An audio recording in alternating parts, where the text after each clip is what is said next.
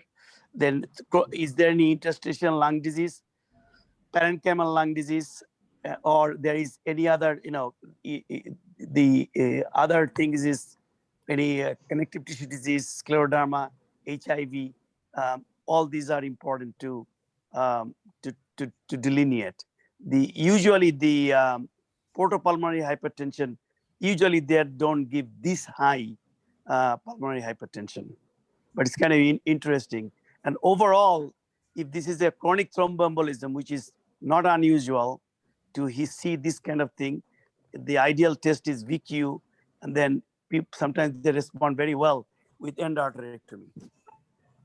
Thank you, sir. Toufiq, you can proceed for the next slide. Do you think CTPA has any role in it? CT pulmonary? We need to define this better. That what is the etiology and what we need to do. Yes. Toufiq, you tell us about the whole thing. Nah, the RVH and other things, please. Recite those things. Toufiq, Yes. It's there just for recapitulations. There are causes of dominant ROB in V1. There's the normal in children and young adults. There may be right ventricular hypertrophy. It may be due to pulmonary embolus or persistence of infantile pattern or left to right shunt. It may be due to right bundle branch block or posterior mitral infarctions, WBW syndrome, especially type A. And there may be incorrect lead placement, dextrocardia, and hypertrophic cardiomyopathy. There are some diagnostic criteria of right ventricular hypertrophy. There will be right axis deviation of more than 110 degree, dominant ROB in V1 more than 7 millimeter tall or RS ratio more than 1, dominant SOB in V5 or V6 more than 7 millimeter deep or RS ratio less than 1, and QRS duration less than 120 milliseconds. That is, it seems that change not be due to right bundle branch block.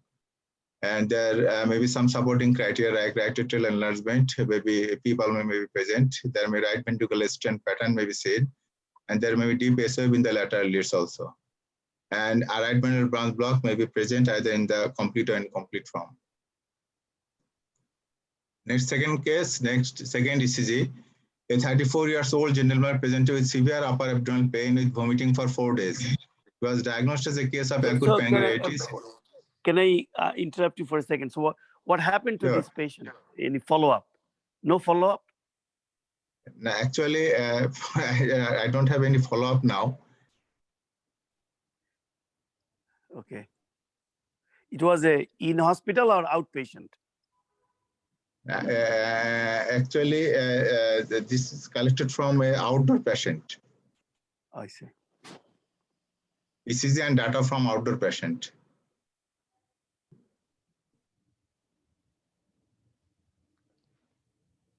Okay. And this patient was referred to actually another hospital for better management.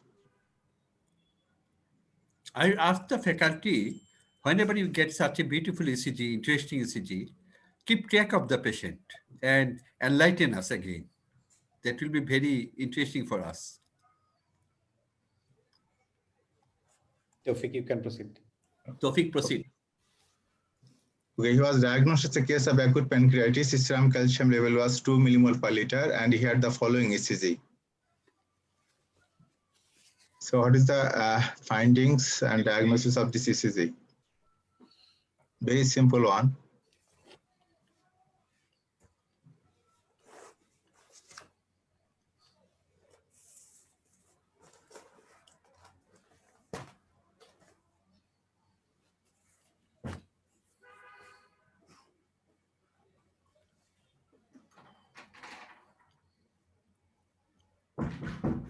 Toufiq. Sir? It is the regular sinus rhythm. I can see just some non-specific STT changes. Yes, sir. Probably QT interval is prolonged here. QT. So actually, this is show the ECG again, Toufiq. Yes. Apparently, QT is normal. Yes.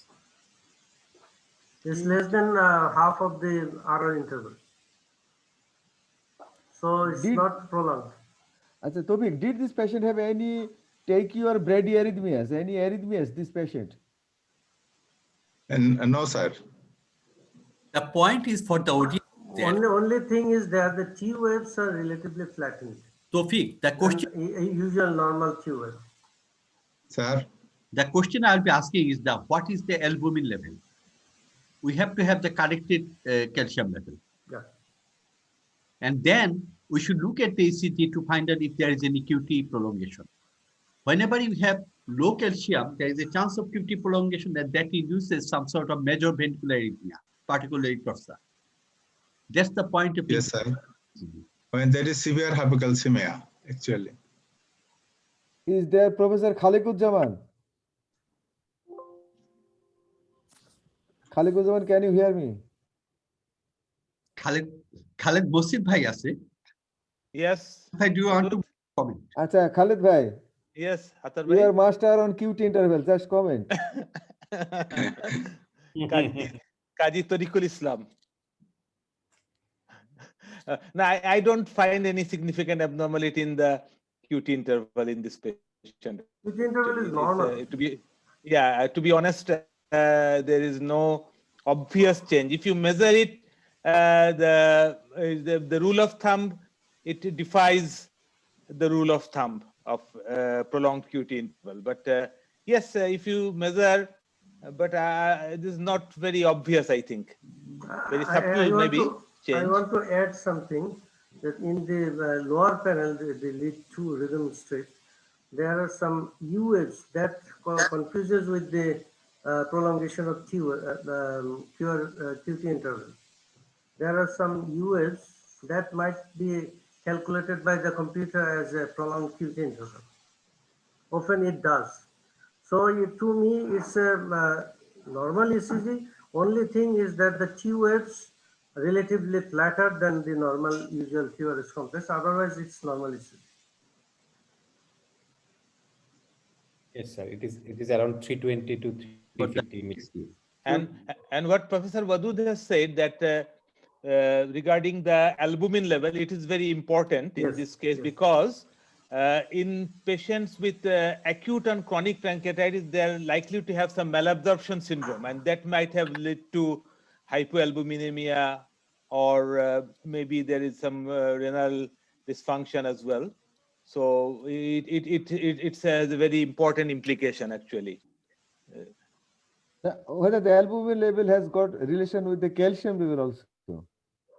Yes, definitely corrected albumin calcium level is correlates with the albumin level. For the audience, if you have low albumin, the calcium level as measured will be a little bit low. If you it, then the calcium level will be a little bit higher. Then that will be nearly normal. So if you think this is a very severe hypocalcemia, it may not be actually very severe hypocalcemia. That's the point we are insisting.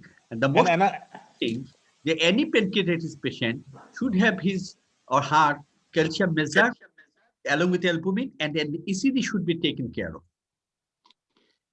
And drawing blood for calcium level is also very important. Actually, the calcium, the tourniquet should not be used while drawing blood for serum calcium.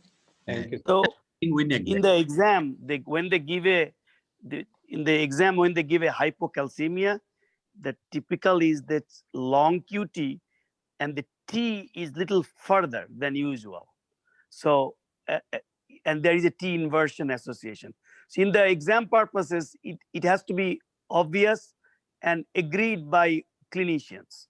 Then they give it in the exam. I don't think that this one is something I would buy as a long QT for hypocalcemia. Exactly. Exactly. Toufiq, you can proceed. Next time. The computer majority is about 460 millisecond QTC.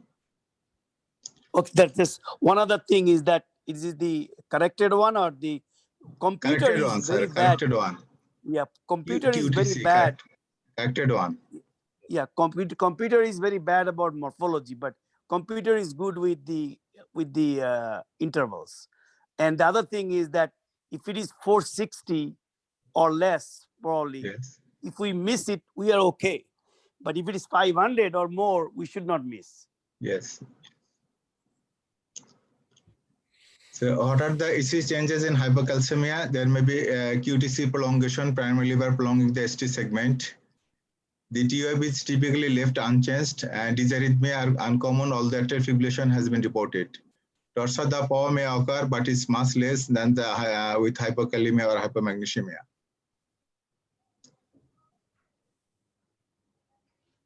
This is the another ECG. A 29-year-old gentleman presented with palpitations on exertion. He is normotensive. His echocardiography showed hypertrophy of the apical segment of the left ventricle. He had the following ECG.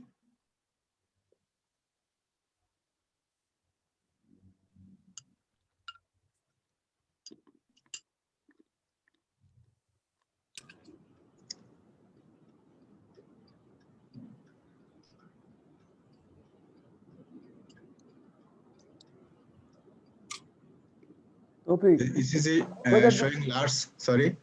Whether the patient had got any history of the tachyarrhythmias? No, sir. This patient has got no history of tachyarrhythmias. Just is a chamber patient, sir. And the echocardiogram shows apical segment of the left ventricle, and this is his ECG. What is your comment on the P wave and PR interval, Toufiq? Sir, PR interval, that's normal here. PR interval normal, PF normal. The lead one shows some slurring of the PR interval and looks like the delta also the V6. Sir, but in V1 or V2, there is no slurring or no PR interval is normal. V1, V2, V3. And lead 2 and lead 3 shows the bifid P waves. Pericardia. So this is an interesting EKG. So, yeah, go ahead, Wadud. LVH, the patient have also left atrial enlargement as shown in lead 2. And the T wave. There is a, yes, sir, P wave is lost. But the bigger issue is the hypertrophy. He's a 29-year-old. Left ventricular hypertrophy. With the hypertrophy, and then they look at the T morphology. So the question is, hypertrophy is more in the apical legs, 3, 4. Yeah. So this could be in a apical variety of the familial cardiomyopathy. Yes. And then palpitation can be a big issue because this can be related to VT. Hafiz bhai, the whole HCM patient with apical hypertrophy, they have less chance of VT, isn't it? They have what? The hypertrophic cardiomyopathy patient with apical variety, they have less chance of VT. Yeah, except one issues.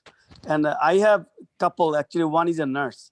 So in the apical variety, sometimes the apical hypertrophy is such that in the very apex, there is an obstruction, and then the apex becomes thin. It becomes like an aneurysm type.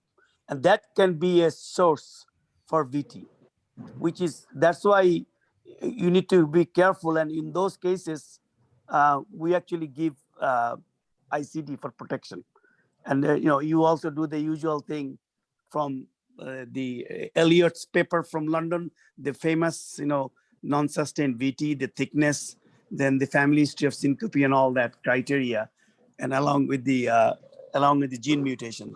There are 5-6 criteria, that we look for giving is, but apical variety, we need to think about this, that whether this is giving any apical aneurysm or not. And this is part of the apical cardiomyopathies. And interesting. I don't know what was the further follow-up on this patient. So was the patient getting any beta blocker because she has bradycardia? That patient, that person has bradycardia. Toufiq. And I would also warn everyone that when you see this kind of thing with the biphasic T, and this becomes a problem in the emergency room, the patient comes in with chest pains, atypical or typical, doesn't matter, and then they call it a STEMI. In the presence of LVH, I think the Wallenstein interpretation as acute coronary syndrome is less sensitive. Sir, Rafique sir has joined. Rafique sir has joined. Toufiq. Toufiq is lost. Sir, গাড়ি মধ্যে। Sir, আমি drive করতেছি। Okay, sir. আচ্ছা, Chowdhury, Wadud Chowdhury. Sir, this ECG for our participant, if is in the examination hall, what will be the diagnosis? Whether the student will give the differential diagnosis of the hypertrophy, or directly you will tell the cardiomyopathy, it is hypertrophic cardiomyopathy? What is the answer you want to? The ECG diagnosis, and they give the possibilities like that. They should not say hypertrophic cardiomyopathy, because hypertrophic cardiomyopathy is not ECG diagnosis. LVH is ECG diagnosis. Correct. Yes. Is there any special clue, Toufiq, for the first consideration of the hypertrophic cardiomyopathy? Is there any ECG clue from which you can consider that this is the ECG of the hypertrophic cardiomyopathy? Our so-called Aniswise sign. Yes. Yes. Aniswise sign is good. Toufiq, do you know it? Actually, Dr. Toufiq has got some problem with internet. Okay, okay. Probably he will Aniswise sign not be able is to continue. So very I interesting. wanted to differ a little bit with Wadud about the students answering this.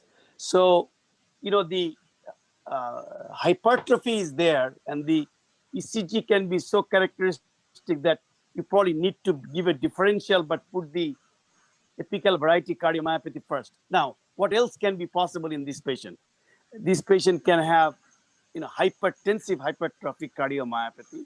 yes. And 29-year-old with hypertensive hypertrophic, then you need to look for other causes like bicuspid valve, and then you know, the hypertension because of the renal artery stenosis, or you know, hypertension diagnosed secondary at early onset, and then get the hypertrophy following that. Surely bicuspid congenital valve can give you hypertrophy like this, but that is differential. But if there is no clue in the exam finding, and the blood pressure is normal, that means this is hypertrophy without an increase in the afterload. So without hypertrophy, without an increase in the afterload in this population, this is almost certainly a familial hypertrophic cardiomyopathy. Yes, yes, I agree. Thank you, sir.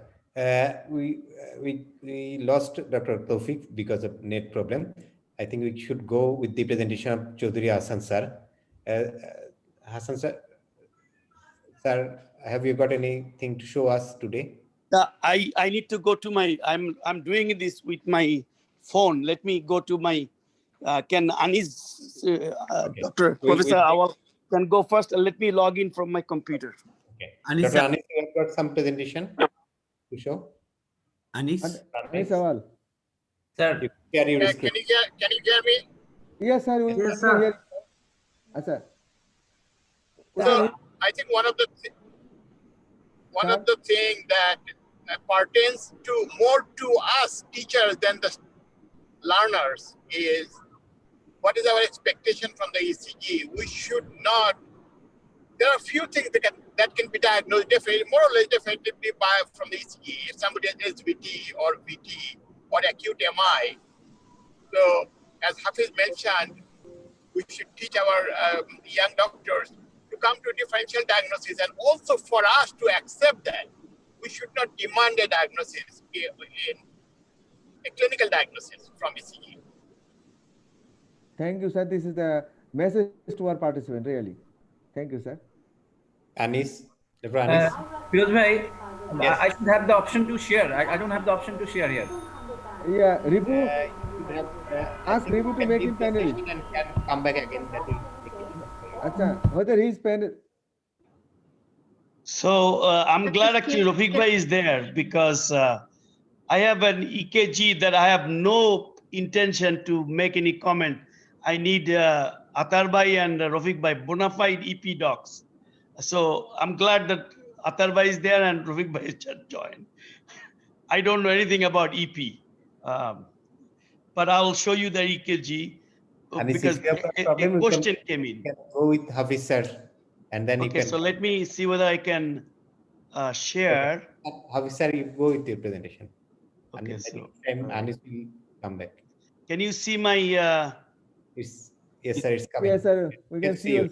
you. Yes, I think I'm getting better. So, okay, so 76. I start with a simple one. 76-year-old male admitted in neurosurgical ICU. 76-year-old coming. This is not like challenging you, but giving you the information as simple. Neurosurgical IC troponin 4. Now look at the EKG. What is your next move in terms of what do you think about this EKG? This EKG suggests significant ischemia in the LAD territory. This EKG suggests long QT and not LAD ischemia. This EKG anterior wall STEMI consider immediate revascularization. This is acute coronary syndrome. Start DAPT, dual antiplatelet, heparin, and echo, and then consider cardiac cath. This 76, pull. 76-year, look at the top line. In the EKG exam here, the top line is very important. 76-year-old admitted in neurosurgical ICU. Troponin is 4. 4,000 with the high sensitive troponin, which is divided by 1,000 is 4. Small. Okay. Let's see. And then any comment from the faculty. Rivu, give the poll. Yes, sir, starting the poll.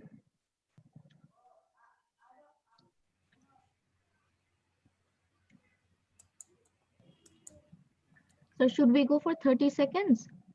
Yes. Okay.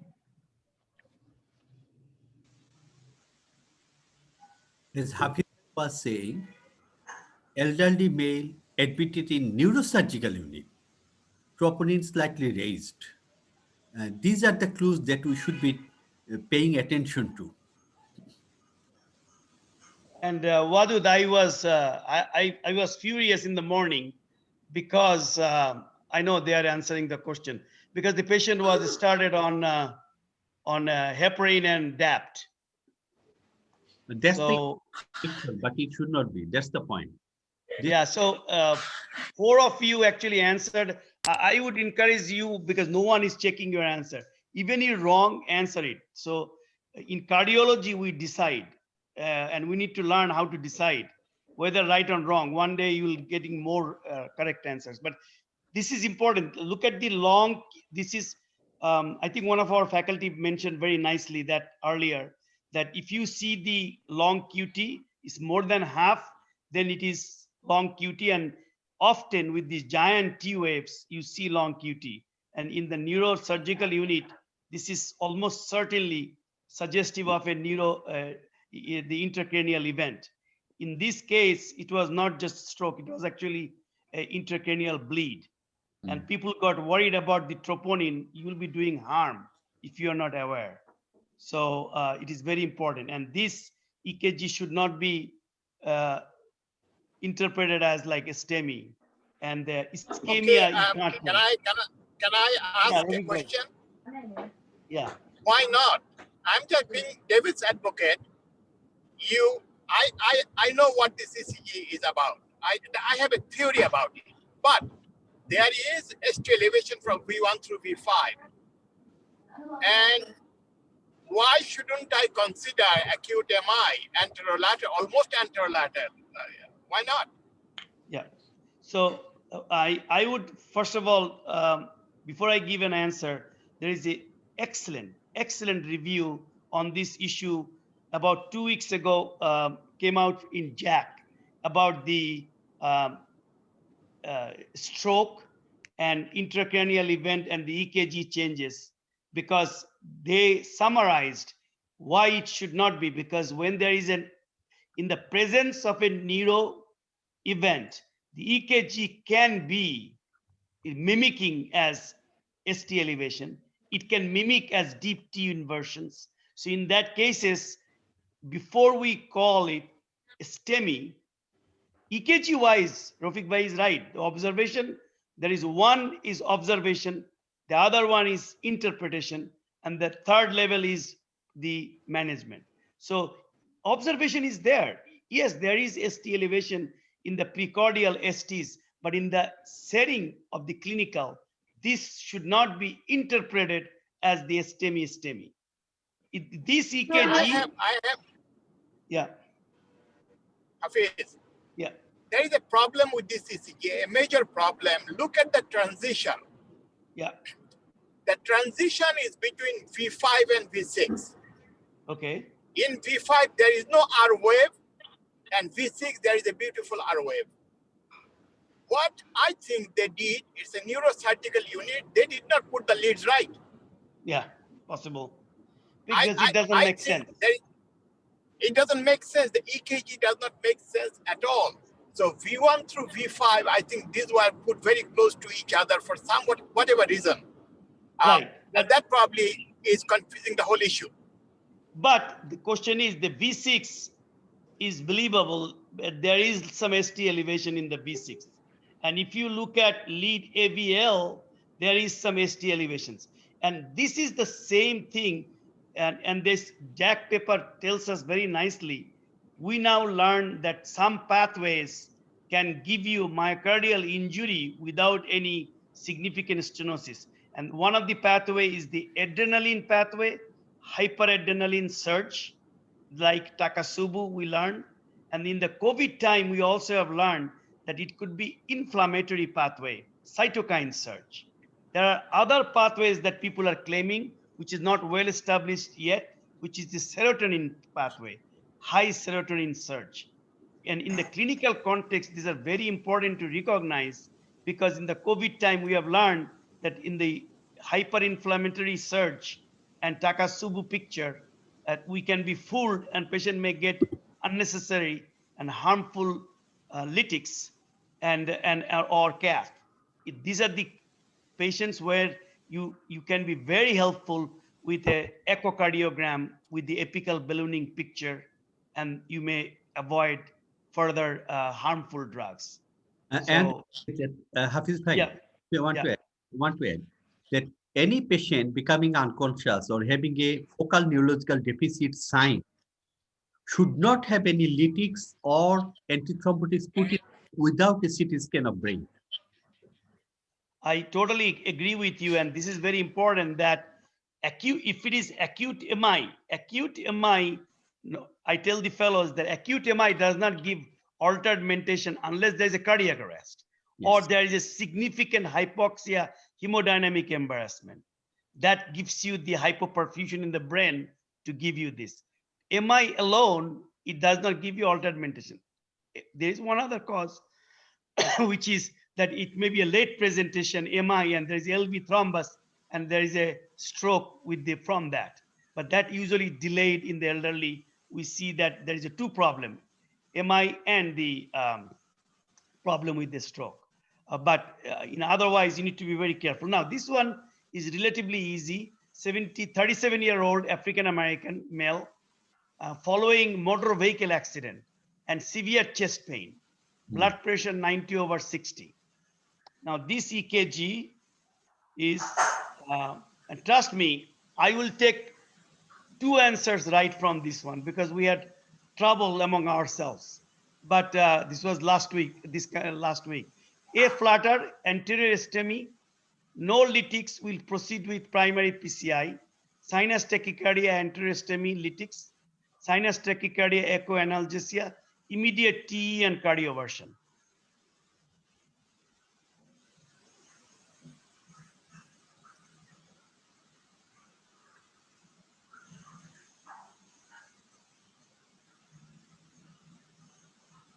"37-year-old African-American male following motor vehicle accident and severe chest pain."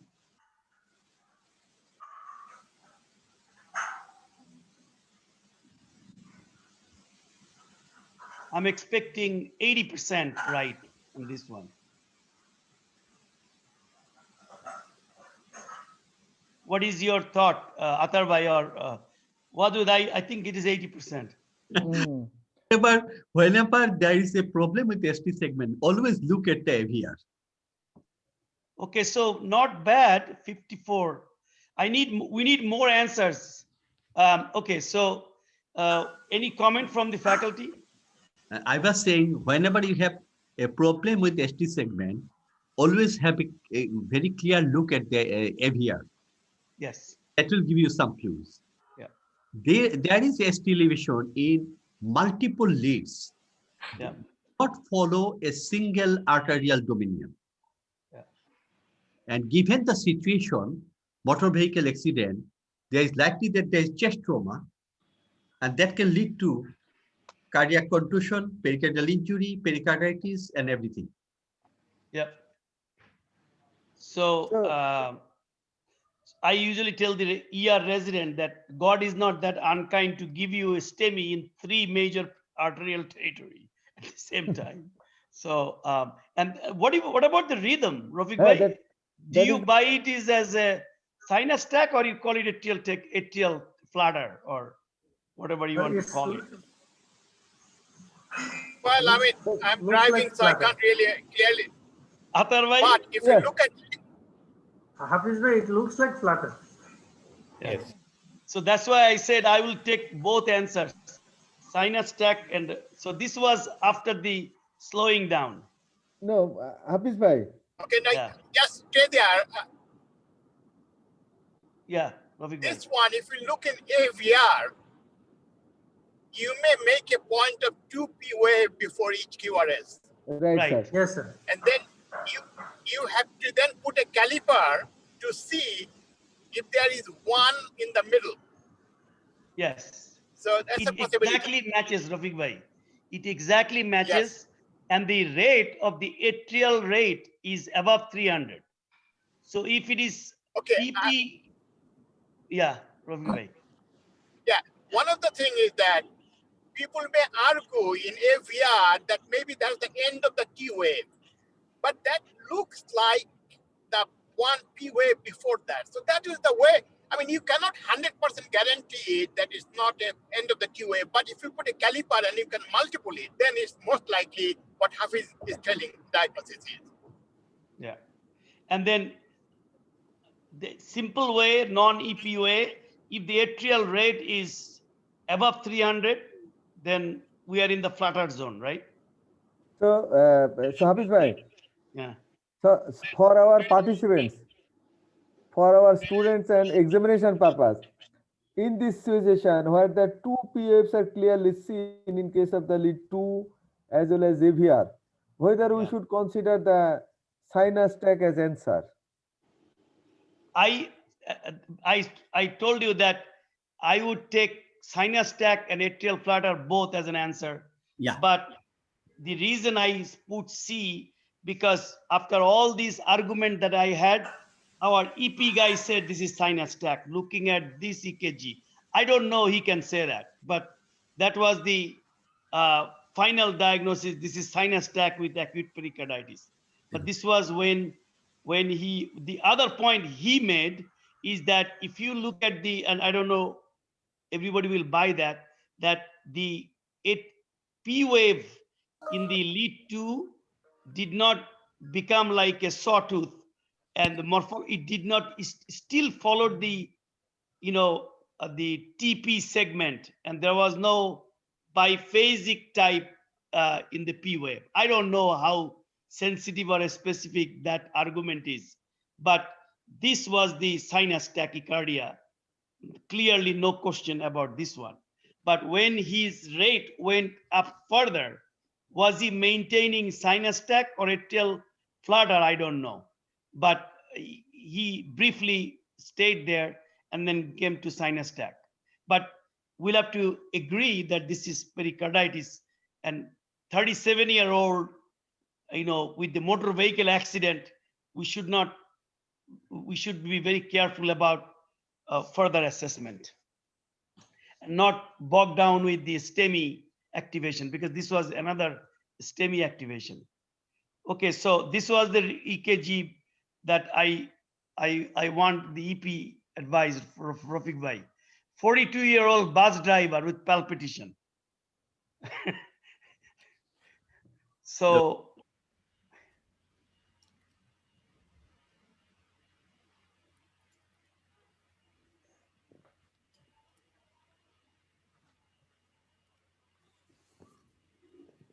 LVH for possible familial hypertrophic cardiomyopathy because of the LVH, sinus rhythm incomplete right bundle, do ETT, pre-excitation is further, pre-excitation needs EP. So let's see. I hope at least we get 20 response.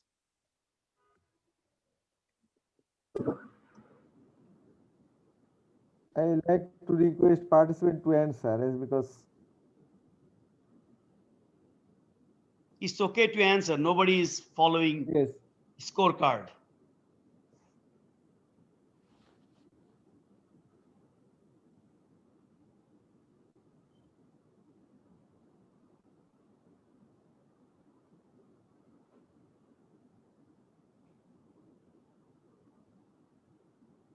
Rafique bhai, who is driving?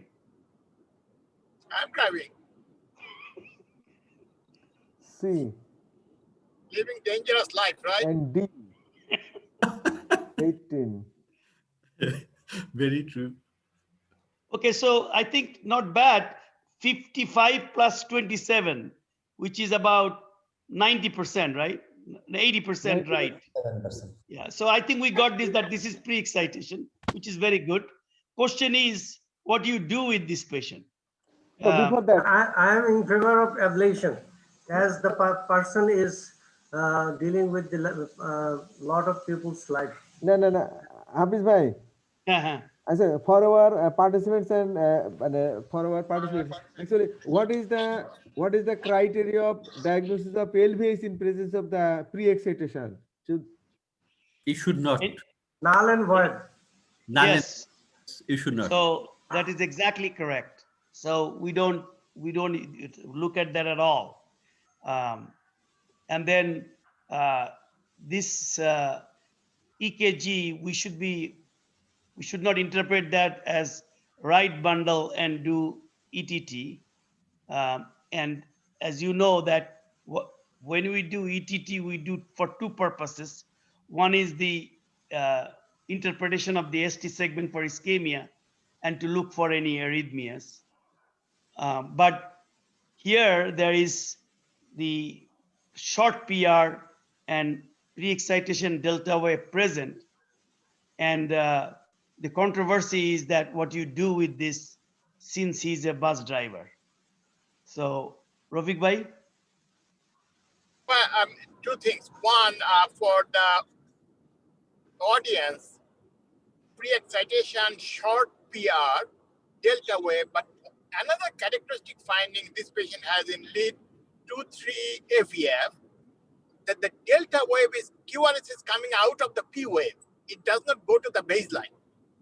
That is the key finding in WPW syndrome. I mean, Wolff-Parkinson-White syndrome. And this patient has that. Now, this patient is, as Jamal said, that truck driver and has palpitation, definitely needs an EP study. And then based on inducibility, get an ablation. The problem will be, you can have somebody with pre-excitation, but palpitation for a totally different cause. So but definitely needs an electrophysiology study for this patient. And only reason I'm showing you this slide is because as interventionalist, you need to know this. And I tell you why. Because you work with unless there is a dedicated EP lab, you share the cath lab with the EP guys. And if they tell you, I have a patient for ablation, you need to quickly see whether it is a likely left-sided pathway or right-sided pathway. Then, because it takes time. So I usually don't give away the lab. I rather do my coronaries and go home early rather than wait for my case for their ablation. This is my way of looking at the algorithm. But Rafique bhai, you can go elaborate further if you want to say something, how to differentiate the pathway, the left or right-sided pathway. No, I don't think in this forum we need to do that, as long as we can diagnose pre-excitation. Okay. Yeah, Okay. I think that's good enough for us. But if we can tell right or left side, that will be great. Yes. And that is looking at the delta wave in lead V1. Yes. And that will give us. So just quickly understanding. I think if we go beyond that, it becomes too deep, but make sure that we diagnose pre-excitation. Yeah. And those who have interest, you can always go online and find there's algorithm, and it's a pretty good available resources. So this will be my last one. one good point about algorithm, before we used to memorize algorithm, but nowadays with internet, it's so convenient that you can, as long as you know where to find it, or take a picture and put it in your iPhone and just go back. You don't have to memorize it anymore. And I tell you one thing I have done, bioprosthetic valve, how to evaluate. I put this on the wall in the echo reading room so that you can quickly look at this. And then accessory pathway, this is in the cath lab. Then coronary anatomy, anomalous coronary, I put it in the wall. So there is a ready reference. So something you can think about, So this is a 35-year-old COPD, asthma, palpitation, and systolic murmur at the left second intercostal space. So the diagnosis is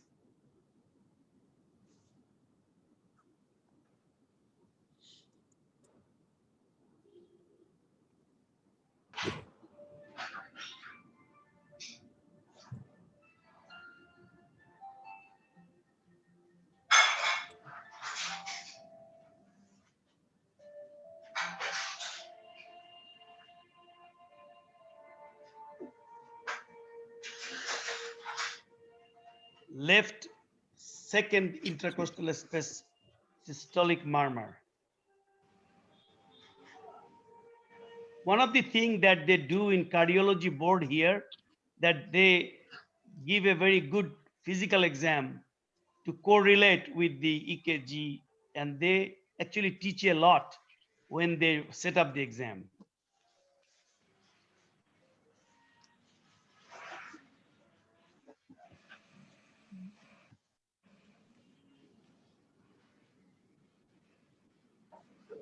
Okay, so anyone want to comment? So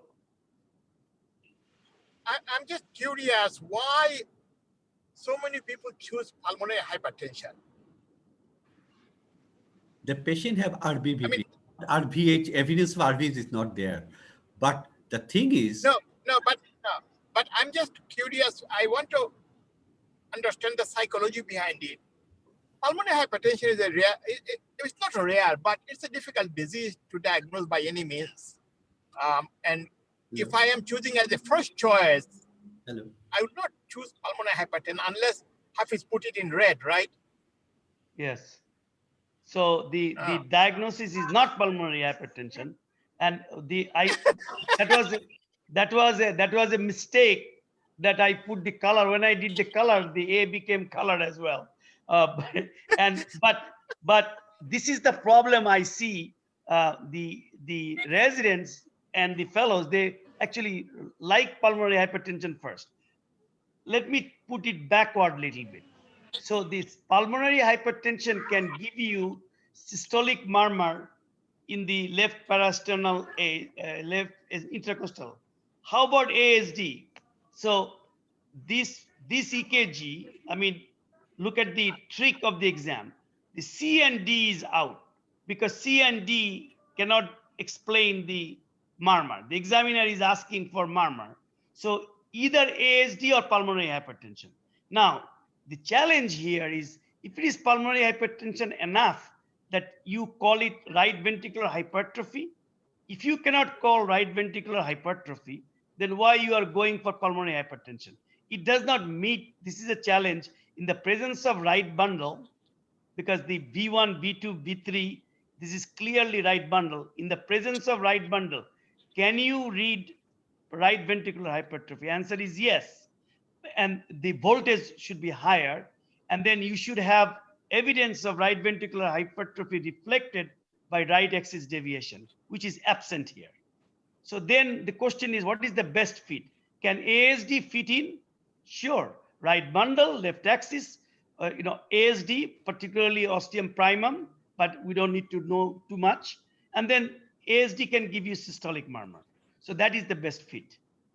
But Hafiz bhai, before that, actually for the ECG diagnosis, what should we consider first? As because most of the points are in favor of the right ventricular hypertrophy. So the observation is sinus rhythm, right bundle, left axis, left anterior fascicular block. Exactly. But Hafiz bhai, and the interesting thing, Atahar bhai, in the board exam, if you say this, all are correct, you collect 3 points. The main point is in the clinical diagnosis. The clinical point is, say, 6 or 7 out of 10. So the weight, they are asking you to not only to observe, to come to a conclusion. Otherwise, the point against the RVH is the P wave. P wave does not fit with the right ventricular hypertrophy. But yeah, so also from this is a very typical board question. Right bundle, left antivesicular block with a systolic murmur. And the first thing first is atrial septal defect. Can it be anything else that comes secondary in this kind of situation? Yes. So that's all I have. And then I can give it to Professor Awal. Thank you, sir. Thank you, officer. Now, Dr. Anis is with us. He will show some ECG with his cases. Dr. Anis. Officer, can you stop sharing? Oh, yeah. Yeah. Anis, you can go now. But the problem is that sharing option again gone. Well, sir, there was a sharing option.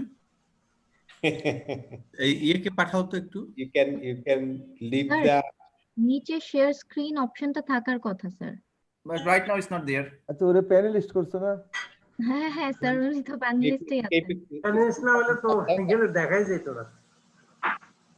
কিবোর্ডের উপর দিকে একদম বাম পাশে escape button. No, it was John while Hafiz sir was presenting, it was there, but when he stopped sharing, then it's gone away.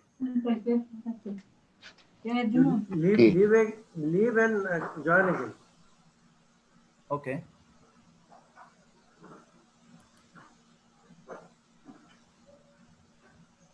Leave the meeting and join again.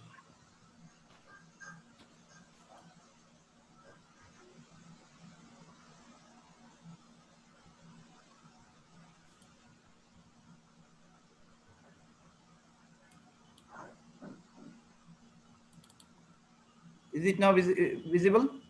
Not yet. No. No? Did you get the share screen? No, I'm not getting the button. It's in the lower panel. There is the green button, up arrow. Okay, I'm leaving.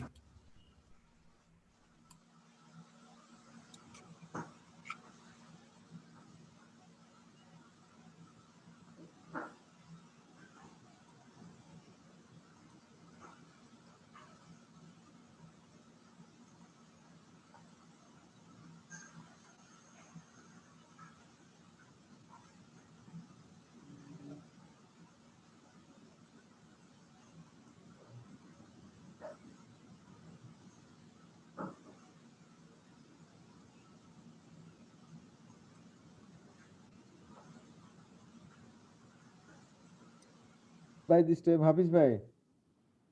Hello.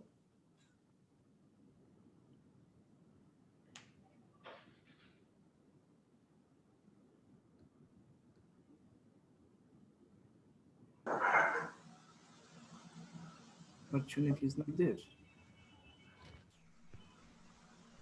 Sir এখন পেয়েছেন? না still কিন্তু আমি আবার মানে sharing বাটনটা নাই।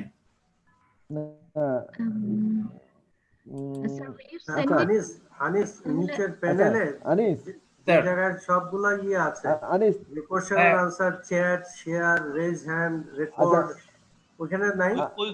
ওইগুলো দেখতে পাচ্ছো? যে Q and question answer, chat, share screen. No. You move your mouse on the Zoom. আচ্ছা আনিস তোমার মোবাইলের হোয়াটসঅ্যাপের ক্যামেরাটা তোমার স্ক্রিনের উপর ধরো না। তোমার মোবাইলের হোয়াটসঅ্যাপের ক্যামেরাটা স্ক্রিনের উপর ধরো। আনিস কি মোবাইল থেকে না ল্যাপটপ থেকে? ল্যাপটপ থেকে।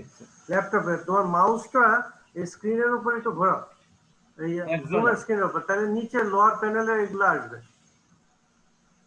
না ওখানে আমার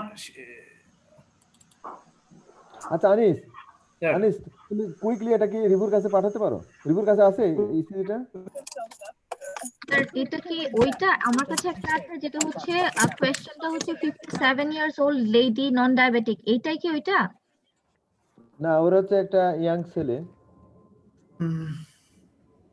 আনিস স্যার, তোমার ইসিটা কি কুইকলি রিভিউর কাছে পাঠাতে পারো? ওকে, আমি চেষ্টা করতেছি স্যার। স্যার যদি পাঠান আমি তাহলে শো করতে পারবো। ওকে স্যার আমি আমার অ্যাড্রেসটা দিচ্ছি এখনই।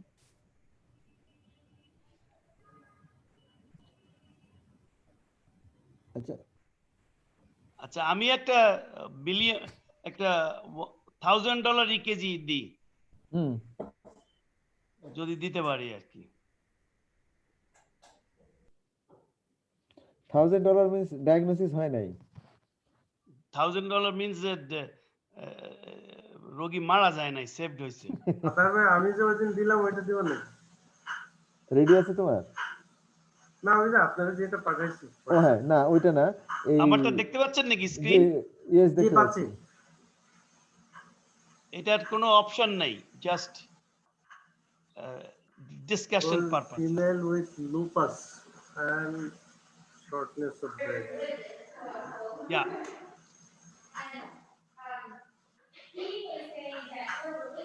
আমি আমাদের থার্ড ইয়ার ফেলোদেরকে বলছি, for getting this EKG right there is no credit, has to be right. Hafiz bhai, Yeah. it seems there is electrical alternance or rotation of the axis. Oh, you are the big gun. And probably used pericardial effusion is there. Yeah, exactly. Is it beautiful EKG, isn't it? That because you can't miss this. But this EKGs, and immediately we did the echo and then the pericardial synthesis. And what is the EKG? What is the diagnosis on this one?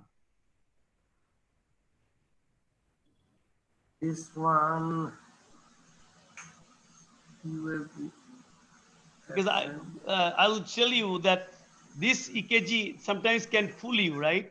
This EKG looks like left bundle, right?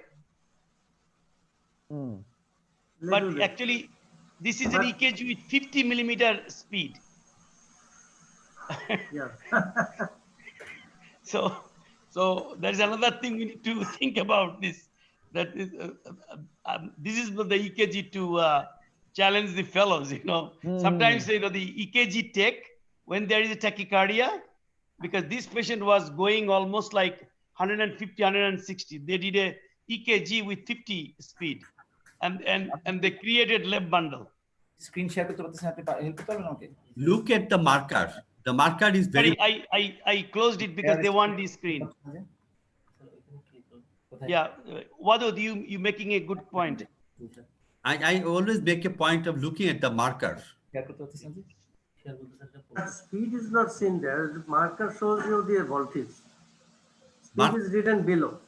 Distance indicate time, and the length amplitude indicate the voltage. Yes. Yeah. It was very wide. It had 50 millimeter per second. Yes. That was the Wadud ECG. Also the. So do you do like a pericardial synthesis, or you send for pericardial window? We usually do pericardial synthesis. A lupus patient. Yeah. Actually, pericardial window is window for we prefer if the secretion is the fluid is very thick or pus-like, then window is more. But for a variety of reasons, we do probably use more pericardial window than pericardial synthesis. Hafiz bhai? Yeah. Exotic pericardial effusion আপনি কি দেখেছেন? Exotic. মানে really weird. Yeah. In two patient যেখানে শুধু amlodipine withdraw করার পর তার pericardial effusion recurrent persistent pericardial effusion ভালো হয়ে গেল। এটা কোনো তার কিন্তু তারা স্টেরয়েড পেয়েছে, অ্যান্টিবায়োটিক পেয়েছে, সব পেয়েছে এবং pericardial effusion একই রকম। অ্যামলোডিপিন জাস্ট ডাক্তার এন্টিহাইপারটেনসিভ উইথড্র করে দেওয়া হলো, তারপরে ইলেকশন কমা শুরু হলো। আমাদের এক্সপেরিয়েন্স এখানে মানে অ্যামলোডিপিনের থেকে রফিক ভাই শিওর দেখছেন যে minoxidil use is more associated with this pericardial effusion. Yeah, minoxidil. But usually those we don't need to tap. If there is no indication for tamponade, they stop the drug and it probably goes away. Yeah. So, any sawal?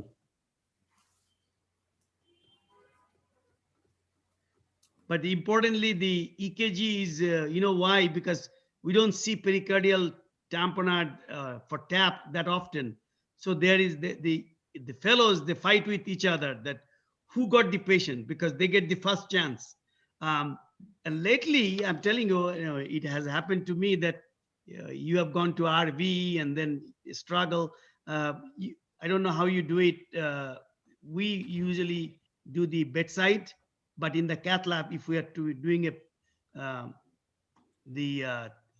pericardial, drainage tube, if you're planning to live in, then you can send the wire up and then get the tube in, and that fluoro helps. Otherwise, bedside is good enough to do but I usually, this is Morton Kern is very adamant about this part, which is if there is a tamponade, then do not give the injection as you go in to see the bubble, because you want to see the bubble in the pericardial cavity. But his argument is that aspirate first, even if it is blood or you don't know where you are, because if you're in the pericardial cavity, patient is already tamponade and without draining, you are giving bubble that may decompensate the patient rapidly. Sir. So he says aspirate 20 or 50 first, and then put the bubble. After some nasty experience, I now tried the what they call micropuncture needle, which is actually pretty decent.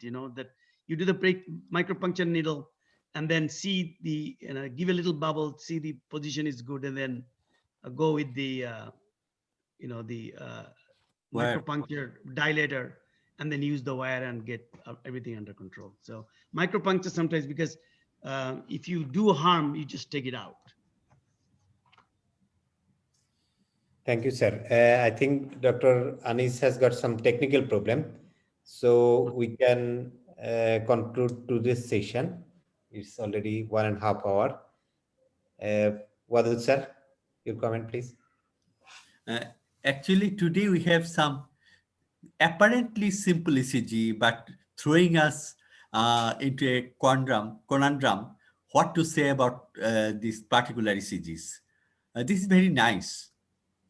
You think you know what is what, but then you find out you don't know. That's the very interesting part and the beauty of ECG. And thank you everybody for joining us together. And I hope again and again, our faculties will show us so-called mundane ECGs, which are actually not mundane, but quite extraordinary in its wider interpretation. And as Hafiz Bhai was saying, you have to have 3 levels: recognize, point out the findings, then interpret what will be the conclusion.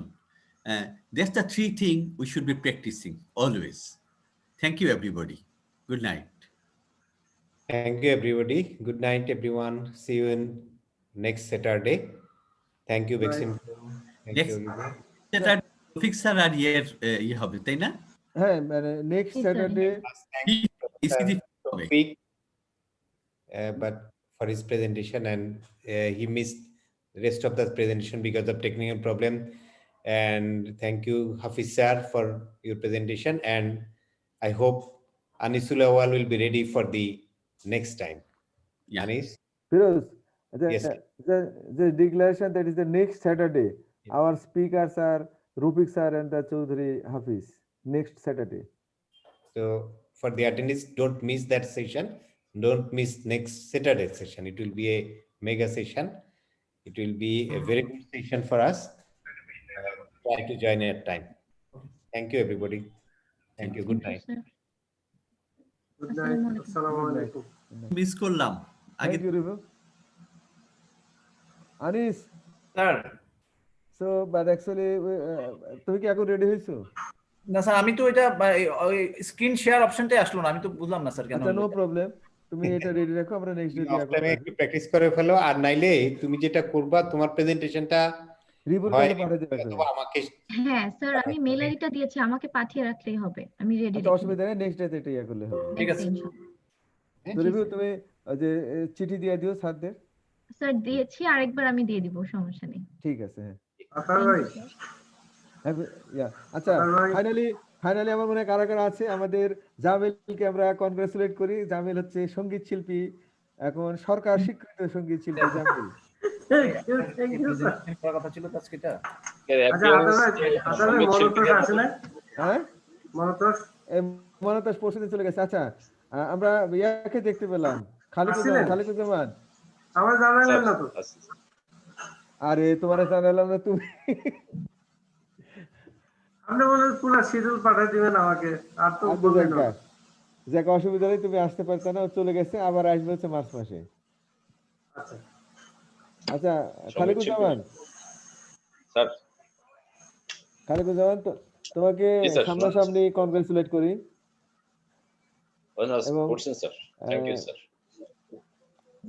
না, তোমাকে সামনাসামনি, আচ্ছা, we are very much really happy, এবং তোমাকে congratulate করছি। আর তোমাকে একটা দায়িত্ব দিচ্ছি, মানে তুমি তোমার ডিপার্টমেন্টের পক্ষ থেকে কিন্তু একজন ইসিজি অফ দা উইক, এই মানে তোমার ডিপার্টমেন্ট থেকে অ্যারেঞ্জ করবে। আমরা এই মানে ডিসিশন নিচ্ছি যে এটা মানে আমরা কখনো কোনো প্রতিষ্ঠানকে দায়িত্ব দেবো, তার ভিতরে আমি মনে করি যে তুমি, জামিল, সবাই। তো তুমি আমার মনে রেডি হও, সময় ইউর ডিপার্টমেন্ট উইল মানে প্রেজেন্ট ইন দি এই যে ইসিজি, এই পুরো সেশনটাই তোমাদের হবে। আচ্ছা, ঠিক আছে স্যার, ঠিক আছে। আমারও কিছু দিচ্ছেন নাকি দায়িত্ব আছে? হ্যাঁ, তোমাকেও দেওয়া হবে। তা আমার মনে হয় তুমি রেডি হতে থাকো জামিল। তোমাকে এবার অ্যাডাল্টে নিয়ে আসা হবে, তোমাকে পিডিয়াট্রিক্স বাদ। জি, আগে তো বলেন। তো ঠিক আছে, থ্যাংক ইউ এভরিবডি। আসসালামু আলাইকুম স্যার। আসসালামু আলাইকুম, গুড নাইট। Good night.